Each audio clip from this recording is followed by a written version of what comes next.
For Norwegian Roald Amundsen, failure was not an option. Already famous for sailing through the Northwest Passage from the Canadian Arctic to the Pacific, that victory was not enough. Amundsen began planning an expedition to the North Pole, and in 1907 he asked his idol, Fridtjof Nansen, if he could borrow from the ship that Nansen had taken into the Arctic. Unlike other boats, Fram would respond to sideways pressure by being pushed upwards, rising out of the pack to sit above the ice. Amundsen planned and calculated every aspect of the expedition with only the vision of success in mind. In 1909, he was completing his plans to drift to the North Pole in the ice pack when the news was broadcast across the world: the North Pole is reached. The American Commander Robert Peary had reached it by dog sled. Why would he want to go north now? Even if he reached the North Pole, there would be no prize in coming second. There was only one trophy left: the South Pole. At once, Amundsen switched targets and began to plan for a trip south, though he never told anyone except for 2 or 3 of his closest associates. Even Nansen wasn't told. Shackleton had reached within 100 miles of it the year before. Robert Scott was preparing for another attempt. The urge to tell Nansen must have been immense, but what if Nansen refused to lend Fram for a journey that he himself was preparing to travel? Amundsen chose not to take the risk. Fram left the Oslo fjord on 7th of June 1910. Before she sailed, the King and Queen of Norway visited her, carrying the hopes of so many Norwegians. Nansen watched him sail away from the quay with Amundsen on the bridge. Despite his kindness, he said it was the bitterest hour of my life. As far as everyone knew, Amundsen was starting another Arctic expedition. Only 4 of his crew knew the truth: Amundsen himself, his second-in-command Captain Nilsen, and the 2 first officers, one of whom was Lieutenant Prestrud. In Madeira, Amundsen revealed the truth. He was travelling south, not north. His goal was the South Pole.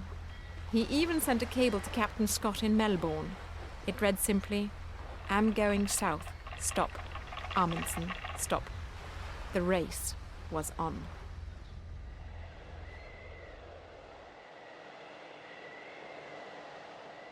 In January 1911, Amundsen and his crew disembarked the Fram on the Ross Ice Barrier, now called the Ross Ice Shelf, 788 miles from the South Pole. In this, Amundsen was taking a huge risk. Unlike Scott, who was heading along a route already attempted by Shackleton, Amundsen planned to beat him by venturing into the unknown. Another difference between the 2 explorers was their chosen draft animals. Scott chose ponies. Amundsen chose Greenland Eskimo dogs. He calculated that besides speed, dogs had other advantages.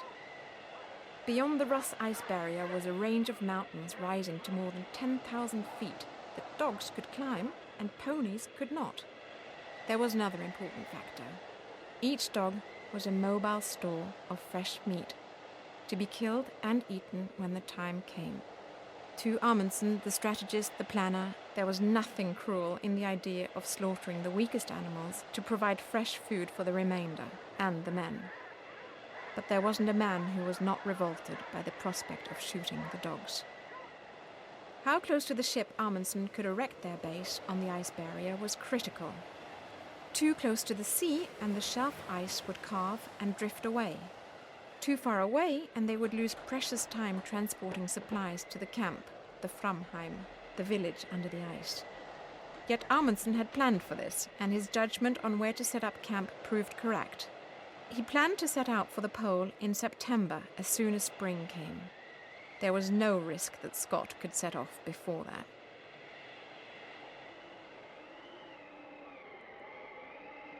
By the 27th of August, they were ready to start on the last 788 miles of the long journey. The men were healthy. Amundsen, with his capacity for attention to detail that so often marks the difference between success and failure, had calculated what types and quantities of food would be necessary. After 15 miles, however, bad weather forced him to return to camp. The temperature fell from 8 degrees centigrade to below 49 degrees centigrade. The breath of men and dogs freezes the moment it hits the air, wrote Amundsen.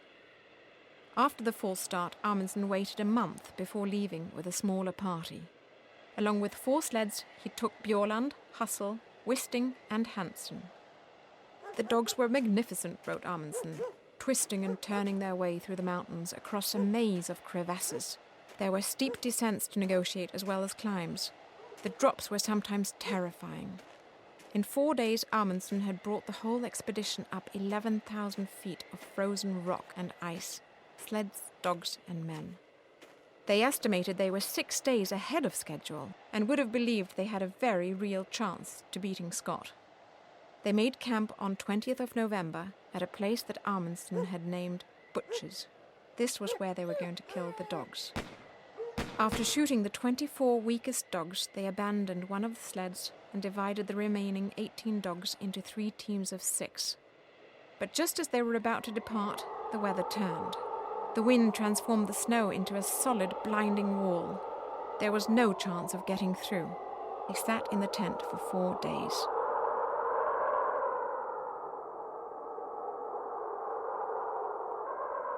On the 5th day, they could no longer bear the delay. They agreed that it was better to brave the blizzards and make even just a little progress rather than stay put. The wind roared, piercing the skin through cracks in their clothes. The dogs were covered in snow and refused to move.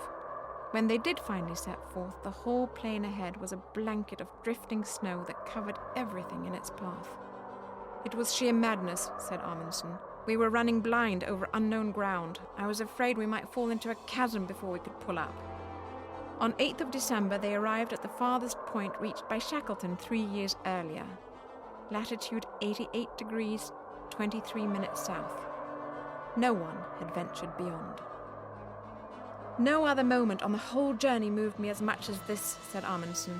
The weather changed dramatically. With bright sunshine and blue skies, their spirits lifted and it all seemed to have been worth it. The painful sores on the faces, the blistered feet, none of it mattered in comparison to the incredible achievement that was now within their grasp. It was like being a boy again, said Amundsen. Their sled meters ticked off the miles, 9, 10, 11, 12, and at last 15. They paused. Could it be true? Amundsen carefully checked the meters and took sextant readings. They had arrived. At 3 p.m. on 14th of December 1911, they had reached the South Pole. They had beaten Scott by 35 days. They each put a hand around the flagpole made of ski sticks, bearing the Norwegian flag, and pushed it into the ground. Amundsen called the area King Haakon VII Plateau, after the King of Norway. He wrote a note for Scott, asking him to give a message to the king in case he didn't survive the return journey. Along with the note, he put letters from his companions, a pair of mittens, and a spare sextant in a bag, and hung it inside a small tent. Scott would no doubt find them. They surely knew how hard that discovery would be. The men stood together, bareheaded, staring up at the red flag with a white cross and the blue cross over the white. Then they turned north again for their camp, Framheim. They had conquered the South Pole. They had done this for Norway and also for themselves. Amundsen returned to Norway in 1913 after a stay in South America where he wrote The South Pole, his account of the expedition. Scott's party reached the pole on 17th of January 1912, only to discover that Amundsen had beaten them to it.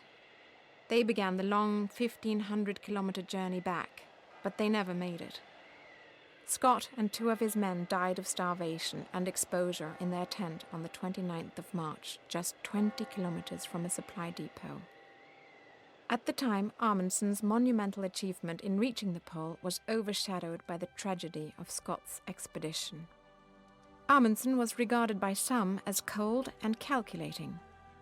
Yet it was precisely Amundsen's careful planning, calculated risks, attention to detail, and need for secrecy that were the reasons for his success, notwithstanding his courage. In Amundsen's words, victory awaits him who has everything in order, luck we call it. Defeat is definitely due for him who has neglected to take the necessary precautions, bad luck we call it.